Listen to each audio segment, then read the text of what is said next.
Hi everyone. So welcome to list two for tonight's Shortcuts drop. This list is focused on jazz, soul, and blues, and also a couple of classic rock that I forgot to talk about in the first list, so that's a bit silly. But I think there's some lovely things here, and start with this. So, I am a sucker for a Christmas record, and this is awesome. This is not called White Christmas. This is called Black Christmas. This is a compilation of blues and gospel and down home kind of American jazz music from the 50s and early 60s by acts as diverse as the Staple Singers, Sister Rosetta Tharpe, Tony Harper, Lightning Hopkins, the Marshall Brothers, Freddie King.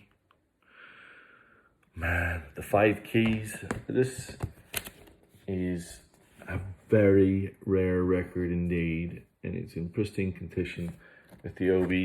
You can see that it's early pressing because it doesn't have an inner. It has all the details in Japanese, including all the track listings in Japanese, which makes it a bit tricky. The good thing is on the label itself, it tells you what's what, but you can also see who's on Black Christmas from the front cover, which is utterly magnificent. So that's pretty cool. And then this is the only one of the sealed Japanese promo records from the late 70s, early 80s that is left. The feedback from the others has been phenomenal. This is still here, which is kind of amazing since it's one of the greatest Blue Note records ever. And this is a Japanese promo copy. There's the promo label, still sealed. We have on Argo Records, Sonny Stitt and Gene Ammons. It's a very early press with OB. We have an extra one of these. This one, oh man, I mean, the Tower of Power are quickly becoming a little bit of a shortcuts kind of signature act. And I still maintain this record is up there with anything from the 70s. This is Back to Oakland by the Tower of Power. Literally, this is the bridge that takes you back to Oakland if you've been to Oakland.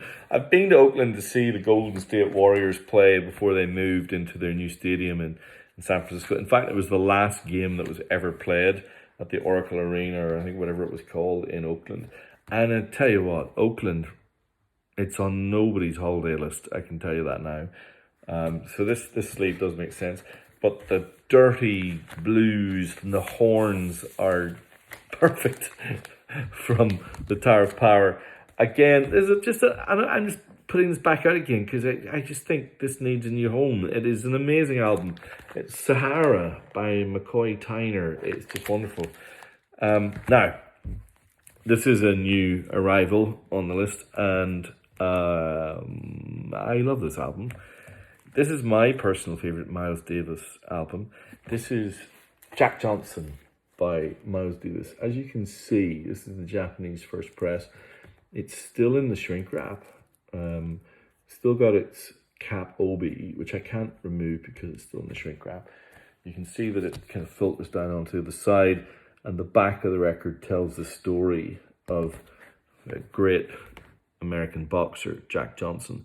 Now, the album is 2 tracks, one each side of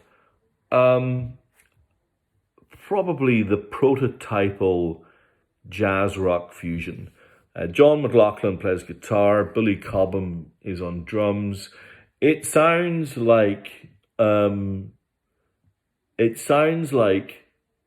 Led Zeppelin fronted by the most bonkers trumpet player that they could find. And it's utterly amazing.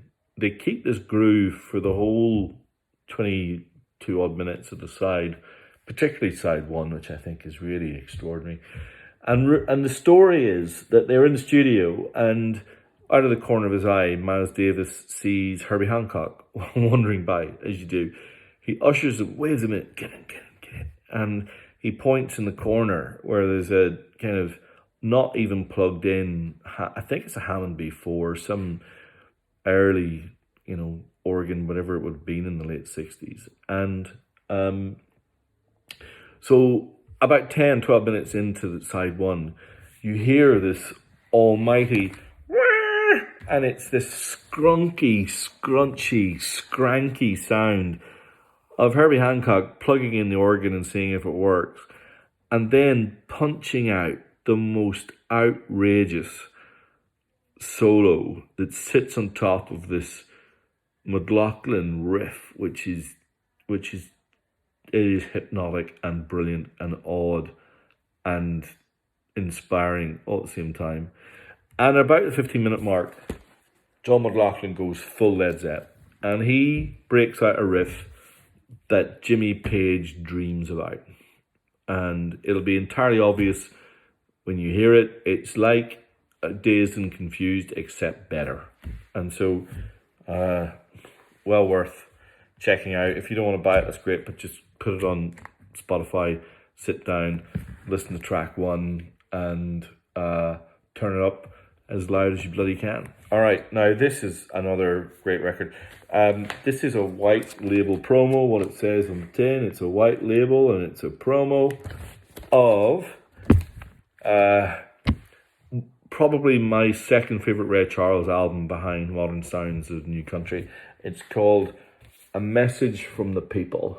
I hope you can see the images there. Robert Kennedy, Lincoln, Martin Luther King, JFK. This is quite a political album, but not in a way that I think you should be worried about, because it is phenomenally soulful and heartfelt and melodic. I mean, there's even a song that's a little bit on the nose, Abraham, Martin, and John. So poor Robert got left out the song title, but it's well worth 35 minutes of anyone's time. This is Still Seal, which makes it a little bit hard to see, but this is Spurred in the Dark by Aretha Franklin. A silver foil copy, unique to Vinyl Me Please, an absolutely extraordinary mono cut by Ryan Smith at Sterling Sound. The vinyl is this, they call it Blue Galaxy. It's kind of not far off the blue that you can see in this reimagined sleeve. Now, there's two things that Aretha Franklin was unquestionably great at. Well, actually three. We set aside songwriting because that's a given. Clearly, maybe the greatest vocalist ever, but also, and some people forget this, one of the greatest pianists ever. And why Spirit in the Dark is so great is that she plays piano on just about every song. And what's even better is that quite a few of the tracks is a piano intro. So all you hear is her piano playing and her singing, and then the band come in. And there's not much better than that. And now the story. Now, I'm not going to go through the full story again because I told you all about King Curtis a few weeks back. Not long after this album came out, unfortunately, was stabbed outside his home, which is a shame because I think this is maybe the greatest live album ever. This is the Japanese First Press, which maintains that extraordinary inner. Look at that. Just, I don't think there's a better gatefold than that ever.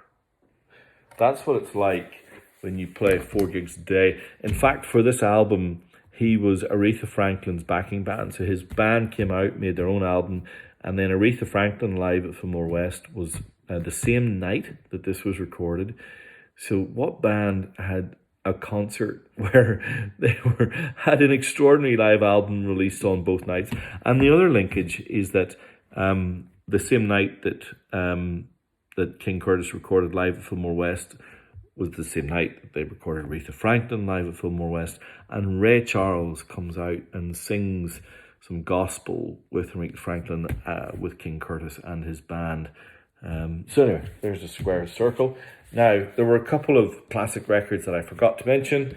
I've got a UK first press of Kill 'Em All by Metallica with the original inner in fantastic condition.